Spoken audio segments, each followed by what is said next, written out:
नमस्कार दोस्तों। तो आज के इस वीडियो में पंजाब स्कूल एजुकेशन बोर्ड की क्लास 9th का जो सोशल साइंस का एग्जाम होने वाला है तो उससे रिलेटेड हम सैम्पल पेपर को सॉल्व करेंगे।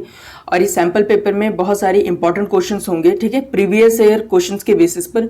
तो आपने इन सभी क्वेश्चंस को रीड आउट करके एग्जाम में जरूर आना है, सीधे आपके एग्जाम में कई सारे क्वेश्चंस बन सकते हैं, ठीक है। तो याद रखिएगा स्टूडेंट, एक सैम्पल पेपर है जिसमें इंपॉर्टेंट क्वेश्चन है, ठीक है, तो आपने रीड आउट करके जरूर जाना है।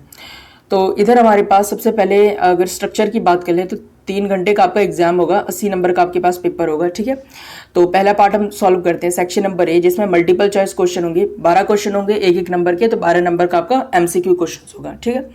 अब देखिए ये नॉन बोर्ड क्लासेस का है, तो मैंने बोर्ड की साइड पे भी चेक किया, इसका प्रॉपर हमारे पास पेपर स्ट्रक्चर अवेलेबल नहीं था। तो ये 10th के बेसिस पर जो ये सैम्पल पेपर आधारित है, ठीक है, इसका स्ट्रक्चर जो है। तो पहला क्वेश्चन है हमारे पास, व्हाट इज द ऑफिशियल और कॉन्स्टिट्यूशनल नेम ऑफ इंडिया, ठीक है, भारत का संवैधानिक नाम क्या है? तो उत्तर इसका द रिपब्लिक ऑफ इंडिया, ठीक है, वेरी इंपॉर्टेंट क्वेश्चन है। Next question, bye size India is the dash largest country in the world. Size के अकॉर्डिंग अगर देखा जाए तो इंडिया कौन से नंबर पे आता है, ठीक है, तो ये 7th नंबर पे आता है उत्तर। Question number 3, Punjab was refer to as Panchnad in dash. Punjab को पंचनद कब कहा जाता था, कौन से युग में? तो उत्तर है पुराण में पंचनद कहा जाता था, ठीक है। Question number 4, the study of human behavior in fulfilling unlimited needs with limited resource called dash, ठीक है। ह्यूमंस की स्टडी के उस बिहेवियर को स्टडी करना जिसमें इंसान की अनलिमिटेड ज़रूरतों को लिमिटेड साधनों से पूरा करना, इसको हम लोग क्या बोलते हैं? तो इसको हम कहते हैं इकोनॉमिक्स, ठीक है।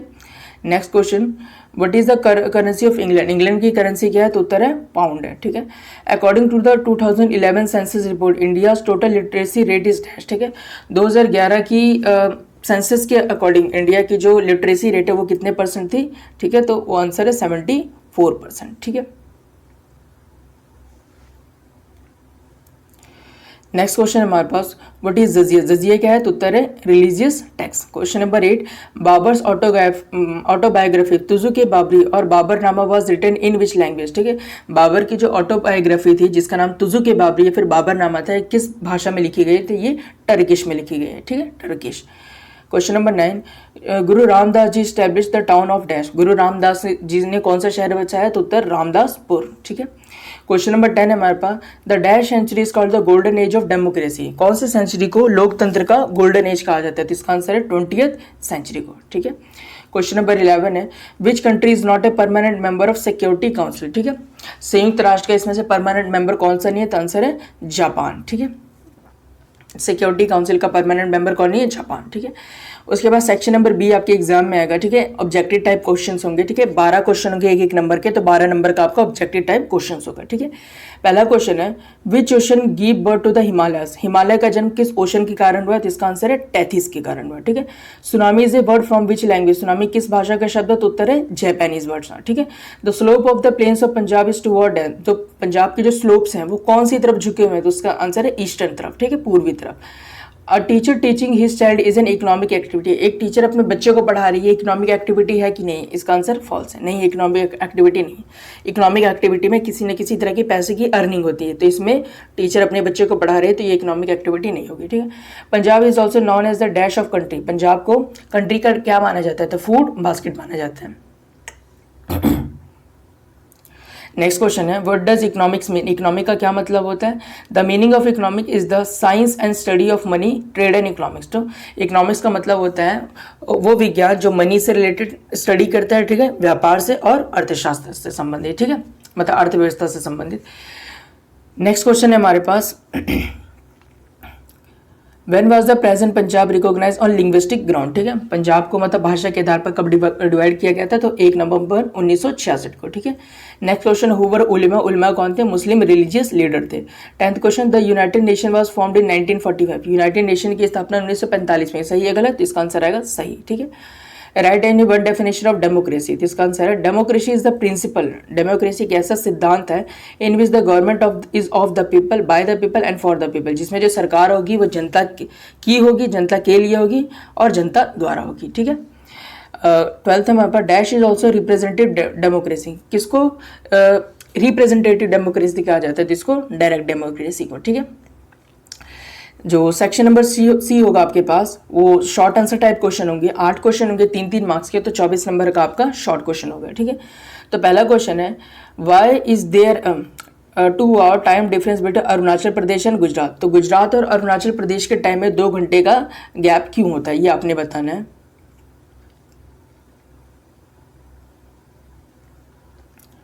तो इसका आंसर है जियोग्राफिकल लोकेशन। ठीक है, Arunachal Pradesh is located in the eastern most part of India while Gujarat is in the western most part. तो बोल रहा है कि जियोग्राफिकल लोकेशन पहला मैटर है। अरुणाचल प्रदेश पूरे भारत के ईस्ट में है, जैसे ये इंडिया है। ठीक है, तो जो हमारे पास अरुणाचल प्रदेश है, ठीक है, वो पूरा ईस्ट में इंडिया के। ठीक है,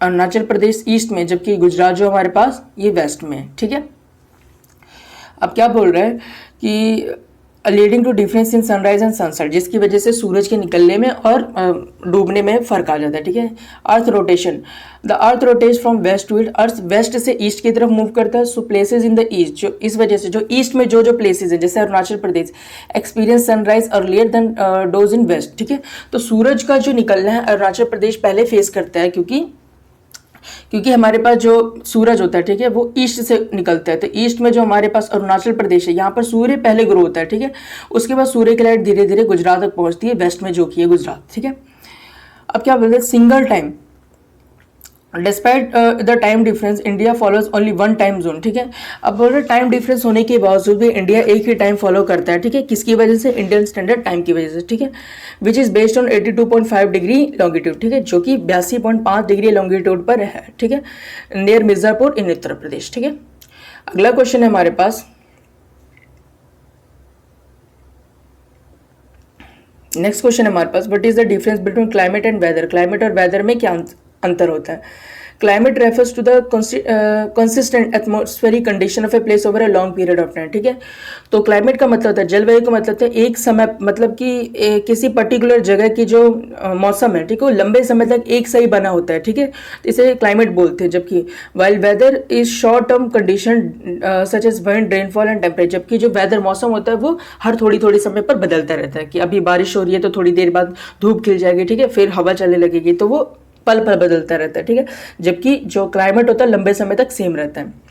अगला क्वेश्चन है, mention 3 causes of unemployment in India. Bharat में बेरोजगारी के 3 कारण बताने हैं। तो पहला कारण है रैपिड पॉपुलेशन ग्रोथ, बहुत ज़्यादा आबादी का बढ़ना, लैक ऑफ एजुकेशन टेक्नोलॉजी, शिक्षा का ना होना, टेक्नोलॉजी का ना होना सही से, shortage of cash crops and industries. ठीक है, ऐसी इंडस्ट्रीज का, कैश क्रॉप्स का मतलब कि कम होना, which lead to high demand for job but low supply. ठीक है, जॉब का तो ज़्यादा होना, ठीक है, डिमांड, लेकिन सप्लाई उसकी कम होना। ठीक है, अगला क्वेश्चन है, what is meant by green revolution, how was it made possible. Green revolution क्या था, इसे संभव कैसे बनाया गया। ठीक है, तो आंसर है the green revolution refers to the increase agriculture production through advancement farming techniques. तो ग्रीन रेवोल्यूशन का मतलब है कि खेती के पैदावार में बहुत तेजी से बढ़ोतरी होना। ठीक है, और किसकी हेल्प से, नई नई तरह की फार्मिंग टेक्निक्स की मदद से, जैसे न्यू सीड्स, फर्टिलाइजर, खाद वगैरह का इस्तेमाल, इरीगेशन फैसिलिटी, सिंचाई के जो मेथड्स है उसका इस्तेमाल करके। ठीक है, this allow India to significantly boost in grain production. इसने क्या किया, इंडिया को बहुत तेजी से जो ग्रेन अनाज के प्रोडक्शन में आगे बढ़ा दिया। ठीक है, नेक्स्ट क्वेश्चन है, why is Punjab called the gateway of India. Punjab को भारत का प्रवेश द्वार क्यों कहा जाता है। ठीक है, तो Punjab is a northern state of India that has been a hub for trade routes and invasions coming from the south Asian centuries. बोला पंजाब जो है वो नदर्न स्टेट में, नॉर्थ साइड में है, और एक बहुत ही इंपॉर्टेंट ट्रेड रूट है। ठीक है, व्यापार का रूट है। क्योंकि देखिए समझिए इस चीज को, जो हमारे पास इधर पंजाब है, ठीक है, अब देखिए क्या चीज़ था कि इधर तो हमारे पास समुद्र हुआ करता था। ठीक है, और इधर तो हमारे पास माउंटेन हुआ करता था। तो जो बाहरी यात्रियों के लिए आने का जो बेस्ट रूट होता था वो कौन सा होता था, पंजाब होता था। ठीक है, तो इस वजह से क्या चीज़ होता था, तो trade for routes and invasion coming from south Asia. तो साउथ एशिया से जितने भी ट्रेड होता था, बिजनेस होता था और इन्वेजन, हमले वगैरह होते थे, सब इसी रास्ते से हुआ करते थे बहुत दशकों तक। ठीक है, बहुत मतलब सेंचुरीज तक। Hence it is called a gateway of India. इस वजह से भारत का गेटवे कहा जाता है। ठीक है, नेक्स्ट क्वेश्चन है हमारे पास, write a note on the establishment of Amritsar. Amritsar की स्थापना पे आपने नोट लिखना है। तो अमृतसर वाज फाउंडेड बाय गुरु रामदास जी इन 1577। 1577 में गुरु रामदास जी ने अमृतसर की स्थापना की। It was also called Ramdaspur, इसे रामदासपुर भी कहा जाता है। The city is significantly centre for Sikhism, ये जो शहर था ये सिख धर्म के लिए एक सेंटर पॉइंट बना, and house for the Darbar Sahib, और गोल्डन टेम्पल जो है गुरुद्वारा साहिब है कि उसके लिए क्या बना, एक तरीके से माँ का घर बना। ठीक है, क्वेश्चन नंबर 7 है, what was the contribution of Masand system to the development of Sikhism. Sikhism के विकास के लिए जो मसंद प्रथा थी, ठीक है, वो उसने किस तरीके से कंट्रीब्यूट किया। तो Masand system was started by गुरु रामदास जी, गुरु रामदास जी के द्वारा शुरू किया गया। In this system Masand were devotee followers who spread the teaching of Sikhism and Providence service. तो इसमें मसंद सिस्टम में मसंद उन्हें कहा जाता था जो गुरु जी के फॉलोवर्स हुआ करते थे, गुरु जी के जो मतलब फॉलो करते थे। ये लोग क्या करते थे, गुरु जी को शिक्षाओं को फैलाने के लिए दूर दूर तक जाया करते थे। ठीक है, it greatly help in the religious and social expansion of Sikhism. तो सिखिज्म के प्रचार के लिए इस मेथड ने काफ़ी ज़्यादा हेल्प किया। ठीक है, question number 8, how does poverty hinder democracy. तो पॉवर्टी ने, गरीबी ने डेमोक्रेसी को किस तरीके से प्रभावित किया है।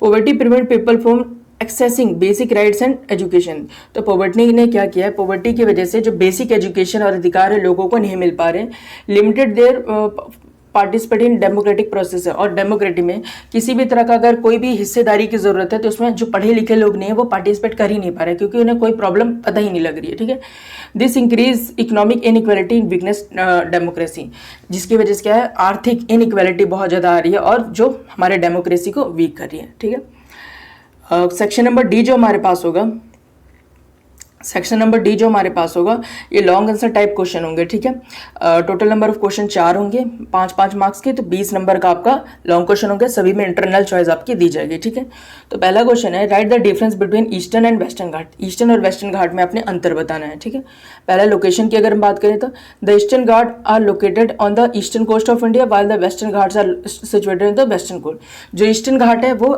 ईस्टर्न साइड पर है इंडिया के, और जो वेस्टर्न घाट है वो वेस्ट साइड है इंडिया के। ठीक है, तो अगर साउथ में अगर हम बात करें तो ये हमारे पास ये वाला पार्ट क्या चीज़ है, ईस्टर्न घाट, और इधर हमारे पास क्या चीज़ है, वेस्टर्न घाट। ठीक है, अब विड्थ की बात करें, the eastern Ghats are wider, Eastern Ghat काफ़ी चौड़े हैं, where the western Ghats are somewhere narrow, जबकि जो वेस्टर्न घाट है वो थोड़े से नैरो हैं। ठीक है, पतले से, स्पेस कम है उसमें। लेंथ की बात करें, the length of the Western Ghat is 1600 kilometre, Western Ghat की जो लंबाई है 1600 किलोमीटर है, while the length of the eastern Ghat is shorter than this, जबकि जो ईस्टर्न घाट की लंबाई इससे काफ़ी कम है। वैलीज की अगर बात करें, there are more valleys in the eastern ghats while the western Ghats are mostly continuous. ठीक है, जबकि क्या बोल रहे हैं, ईस्टर्न घाट में बहुत सारी वैलीज हैं जबकि वेस्टर्न घाट कॉन्टिन्यूस है। ठीक है, अब इसको समझिए, जो वेस्टर्न घाट है ये इस पे जो माउंटेन्स है ना ये कंटिन्यूसली गेम है। ठीक है, और इसके बीच में वैली नहीं बनती, दो माउंटेन्स के बीच में जगह नहीं बनती। ठीक है, जबकि ईस्टर्न घाट में क्या चीज़ें बहुत सारे, जबकि अगर हम ईस्टर्न घाट में बात करें तो यहाँ पे थोड़ी थोड़ी दूर पे माउंटेन है, फिर वैली बन रही है, फिर माउंटेन है, फिर वैली बनी, मतलब वैली मतलब दो पहाड़ों के बीच में जगह बन रही है। ठीक है, अब अगर रेनफॉल की बात करें तो eastern Ghat receive more rainfall while the Western Ghat receive less rain. ठीक है, जो ईस्टर्न घाट है उसमें काफ़ी ज़्यादा बारिश होती है जबकि वेस्टर्न घाट में थोड़ी सी कंपेरेटिवली कम होती है। ठीक है, क्वेश्चन नंबर 2 की बात करें, on which factor does the climate of a place depend. ठीक है, कौन कौन से ऐसे फैक्टर हैं जिस पे किसी भी जगह का जो क्लाइमेट है वो डिपेंड होता है। ठीक है, पहला है लैटिट्यूड, तो a place latitude determine the hot और कोल्ड इट विल बी। ठीक है, लैटिट्यूड डिसाइड करते हैं कि कोई भी जगह गर्म होगी कि ठंडी होगी। ठीक है, लैटिट्यूड का मतलब क्या चीज़ होता है, जैसे ये हमारे पास अर्थ है, अर्थ को बीचों बीच एक लाइन डिवाइड करती है जिसको हम बोलते हैं इक्वेटर। ठीक है, इक्वेटर के ऊपर होता है ट्रॉपिक ऑफ कैंसर। ठीक है, और इक्वेटर के नीचे ट्रॉपिक ऑफ कैप्रिकॉर्न। ठीक है, तो हमारे पास इस एरिया में जितने भी मतलब कि लोकेशन आएंगे उस एरिया का जो टेम्परेचर होगा बहुत ज़्यादा होगा, क्योंकि ट्रॉपिक ऑफ कैंसर से लेकर ट्रॉपिक ऑफ कैप्रिकॉर्न तक के बीच में जो सूर्य की लाइट होती है वो बहुत ज़्यादा पड़ रही होती है। ठीक है, तो इसे इक्वेटोरियल एरिया भी कहते हैं। ठीक, उसके बाद क्या चाहिए, altitude, as altitude increases area tend to a cooler weather. ठीक है, जैसे जैसे हाइट बढ़ेगी वैसे वैसे एरियाज क्या होते जाएंगे, ठंडे होते जाएंगे। प्रॉक्सिमिटी टू द सी, समुद्र के नज़दीकी, area near the sea have more stable weather, जो एरिया समुद्र के पास में होगा वहाँ का वेदर ज़्यादा स्टेबल होगा। Where those further away experience more variation, जबकि जो समुद्र से जितने ज़्यादा दूर होगा वहाँ आपका जो तापमान है वो काफ़ी ज़्यादा अलग होगा। ठीक है, आगे एटमॉस्फेरिक प्रेशर की बात करें तो change in atmospheric pressure can lead to variation climate condition, जैसे वायुमंडलीय दबाव अगर चेंज होता है तो उसकी वजह से क्लाइमेट कंडीशन पे भी असर पड़ता है। ठीक है, विंड करंट्स की अगर बात करें तो climate also varies according the wind currents which bring warm और कोल्ड एयर, जो विंड करंट्स होती हैं उसकी वजह से भी क्लाइमेट पे असर पड़ता है जो कि ठंडी और गर्म हवा लेके आती हैं। ठीक है, question number 3, describe any 4 fundamental concept of economics, economics के 4 कंसेप्ट कोई बताने हैं। ठीक है, पहला बैलेंस बजट। तो बैलेंस बजट का मतलब क्या चीज़ होता है?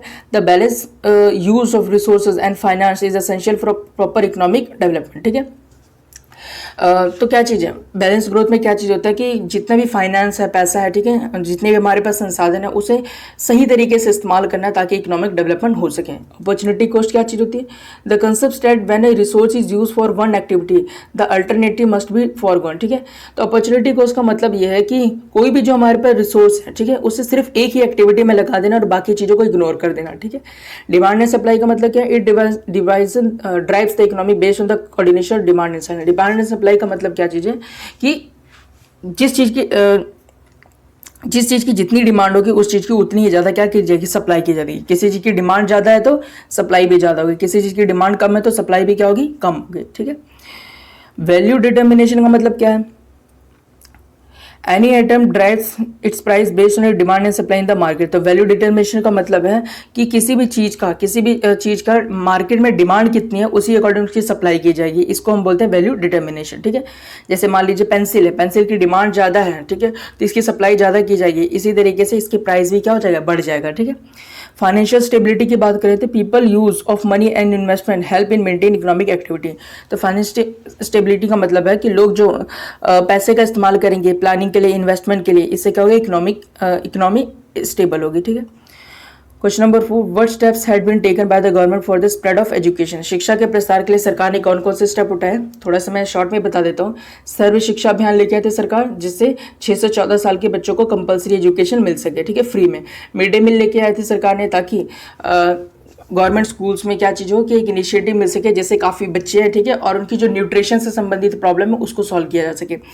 ओपनिंग न्यू स्कूल, नए स्कूल सरकार ने खोले रिमोट एरियाज में से, ग्रामीण एरिया में।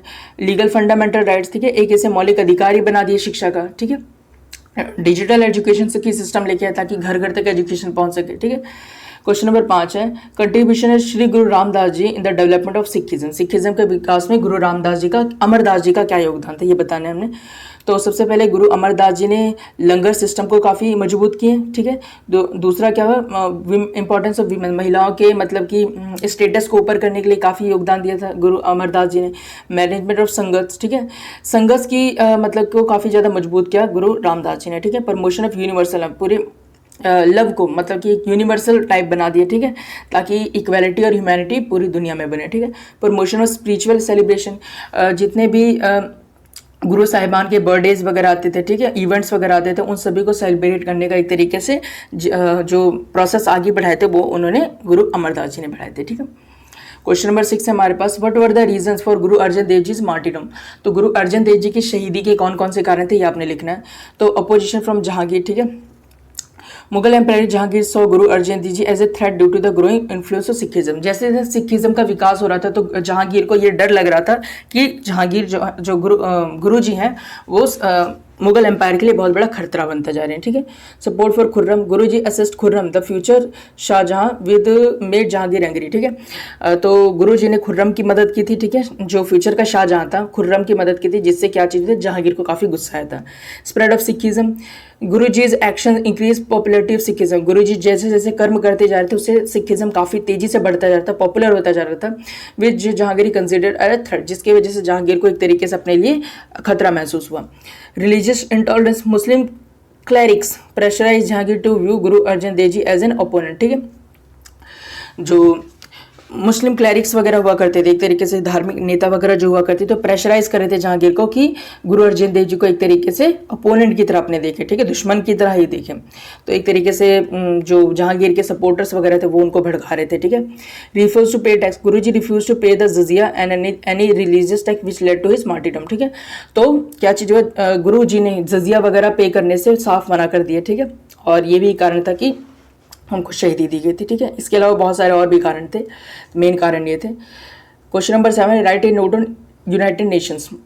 यूनाइटेड नेशंस पे नोट लिखना है। ठीक है, तो इसकी स्थापना की बात करें तो 24 अक्टूबर 1945 को वर्ल्ड वॉर 2 के बाद इसकी स्थापना की गई थी। ठीक है, इसका पर्पस क्या था? The organization aim to maintain international पे, अंतर्राष्ट्रीय स्तर पर शांति बना के रखा जाए, प्रोवाइड कॉपरेशन, एकता बना के रखा जाए पूरी दुनिया में, ठीक है, और नेशंस के बीच में, कंट्रीज के बीच में जो लड़ाई झगड़े होते हैं उसको सॉल्व किया जा सके, ठीक है। इसका हेडक्वार्टर कहाँ पर है? न्यूयॉर्क में, ठीक है। अगर स्ट्रक्चर की बात करें, इसमें टोटल 193 मेंबर्स हैं, ठीक है, और अलग अलग तरह के अंतर्राष्ट्रीय स्तर पर जो इश्यूज हैं उनको सॉल्व आउट किया जाता है। डिवीजन की बात करें तो इसमें सिक्योरिटी काउंसिल है, जनरल असेंबली, इंटरनेशनल कोर्ट है और इकोनॉमिक एंड सोशल काउंसिल है, ठीक है। नेक्स्ट क्वेश्चन की बात करें, question number 8, provide definition of democratic governance and briefly describe the importance of democracy, ठीक है। डेमोक्रेटिक गवर्नेंस क्या चीज़ होती है और डेमोक्रेसी की इंपॉर्टेंस आपने बतानी है। तो डेफिनेशन क्या है? Democracy is a governance system where the government is established through representative elected by the people. तो डेमोक्रेसी गवर्नेंस की ऐसी सिस्टम है जिसमें जो रिप्रेजेंटेटिव होंगे, जो प्रतिनिधि होंगे, वो जनता के द्वारा चुने गए होंगे, वही देश के लिए काम करेंगे। वोटिंग राइट जो होगा, लोगों के पास वोटिंग राइट होगा जिससे वो अपनी सरकार को चुन पाएंगे। इक्वालिटी होगी, ठीक है। This system give individual equality right to under the law regardless of religion, caste और रिलीजन को ना देखते हुए यहाँ पे हर एक व्यक्ति को समानता दी जाएगी, ठीक है। Freedom, citizen enjoy the freedom of speech, religion, assembly. हर एक नागरिक को बोलने का फ्रीडम मिलेगा, रिलीजन का और असेंबली का फ्रीडम मिलेगा, ठीक है। Welfare of the people, in democracy governments purpose to meet the needs of the people and protect their rights, ठीक है। तो डेमोक्रेसी के अंदर गवर्नमेंट जो होगी, ठीक है, वो जनता की जो इंटरेस्ट होगी, उनकी जो भी मांग होगी उसकी पूरा करने के लिए काम करेगी, ठीक है। सेक्शन नंबर ई जो होगा आपका सोर्स बेस्ड क्वेश्चन होगा, ठीक है। 4 क्वेश्चन होंगे एक नंबर के, तो 4 नंबर का आपका ये होगा, ठीक है। तो आपने सेक्शन ई को ये पैराग्राफ रीड करना है और आंसर क्वेश्चंस का देना है, ठीक है। तो पहला क्वेश्चन है, what is the meaning of democracy? Democracy का मतलब क्या होता है? Democracy mean govern by the people, for the people end of the people, ठीक है। तो डेमोक्रेसी का मतलब होता है लोगों के द्वारा सरकार, लोगों की सरकार एंड लोगों की government by the people, for the people and to the people, ठीक है। Where was the first outline of democracy developed, ठीक है। तो द फर्स्ट लाइन ऑफ पहली बार जो डेमोक्रेसी डेवलप हुआ एंशियंट ग्रीस में डेवलप हुआ, ठीक है। Question number 3, what were the main principle of modern democracy? तो इसके मेन प्रिंसिपल क्या चीज़ है? सफरेज, इक्वालिटी एंड फ्रीडम, ठीक है। वोटिंग अधिकार, इक्वालिटी और फ्रीडम है, ठीक है। पार्ट नंबर जो आपके पास एफ होगा वो मैप बेस्ड क्वेश्चन आएंगे, तो 4 + 4 8 नंबर का आपका मैप आएगा, ठीक है। तो कुछ इंपॉर्टेंट मैप्स मैं आप लोगों को बता देता हूँ। इसमें एग्जैक्टली पता नहीं कौन सा मैप आ जाए, लेकिन जो कुछ इंपॉर्टेंट मैप्स हैं ये अगर आप कवर करेंगे तो ईजिली 8 नंबर आपके कन्फर्म हो जाएंगे, ठीक है। इतने में से ही आएगा। पहली चीज़ आपने इंडियन स्टैंडर्ड मेरिडियन को याद रखना है, ठीक है, जो इंडिया को डिवाइड करते हैं बीचों बीच से, यूपी के मिर्ज़ापुर से गुजरते हैं, ठीक है। दूसरी चीज़ पंजाब को याद रखना है अपने इंडिया में, ठीक है। और तीनों महासागरों को याद कर लीजिएगा, ठीक है। बंगाल की खाड़ी समुद्र, ठीक है, अरब सागर को और एक हिंद महासागर को, एक पड़ोसी देश श्रीलंका को याद रखिएगा, ठीक है। उसके बाद बीचों बीच से गुजरता है कर्क रेखा, ठीक है। तो इतनी चीज़ें आप याद रखिएगा। उसके बाद अगर हम बात करें तो पंजाब में जो अंतर्राष्ट्रीय सीमा से लगने वाले जो जिले हैं उनको याद रखिएगा, ठीक है। इसको याद करने की ट्रिक है, एक पठान गुरु जी से मिलने गया ताकि अमृत छक सके और अमृत छक के उसके जीवन तर्ज है, ठीक है। तरने के बाद फिरोज और फाजिलका नाम के दोस्त से मिला, ठीक है। तो एक पठान गुरुजी के पास गया अमृत छकने ताकि वो तर्ज है, ठीक है, और वह उसके बाद अपने फिरोज और फाजिलका नाम से दोस्त से मिला। तो पठानकोट, गुरदासपुर, अमृतसर, तरन तारण, फिरोजपुर, फाजिलका, बिल्कुल ये बाउंड्री पे लगते जिले हैं, ठीक है। तो ये आप याद रखिएगा, बहुत इंपॉर्टेंट चीज़ है। उसके बाद गुरु नानक देव जी के उदासियों के कुछ स्थान है, उसको याद रखिएगा। सैयदपुर, सियालकोट, लाहौर, तलुम्बा, ये सभी के सभी पाकिस्तान वाले हिस्से में, ठीक है। उसके बाद एक सुल्तानपुर को याद रखिएगा जो कि पंजाब वाले इलाके में, ठीक है। तो ये 1-2 ही आप ध्यान में रखिएगा, ज़्यादा नहीं। उसके बाद हमारे पास नेक्स्ट जो स्थान से वो याद रखिएगा, तलवंडी ननकाना साहिब पाकिस्तान में, जो कि गुरु नानक देव जी का जन्म स्थान है, ये याद रखिएगा आप, ठीक है। उसके बाद सुल्तानपुर लोधी याद रखिएगा, ये पंजाब वाले इलाके में, ठीक है। और 1-2 आप और इसमें से देख लीजिएगा, ठीक है। बाकी सारे तो अगर टाइम होगा तो आप याद कर लीजिएगा, ठीक है। उसके बाद अगर हम भू आकृतियाँ की बात करें तो ये कुछ याद रखिएगा, गॉडविन आस्टिंग, ये माउंटेन रेंज हिमालय का, ठीक है, याद रखिएगा। उसके नीचे काराकोरम, ठीक है, और उसके नीचे है पीर पंजाल, ठीक है। 3 तो मोस्ट इंपॉर्टेंट याद रखिएगा, गॉडविन आस्टिंग, काराकोरम, पीर पंजाल, ठीक है। और माउंट एवरेस्ट अगर हिमालय पूछ ले तो पूरा का पूरा जो इलाका है ये हिमालय का इलाका है, ठीक है। यहाँ पे आप कर लीजिएगा, टिक लगा लीजिएगा, ये पूरा जो इलाका है ये हिमालय का इलाका है, ठीक। अगर माउंट एवरेस्ट पूछ ले तो स्पेसिफिकली नेपाल में आपका माउंट एवरेस्ट है, ठीक है।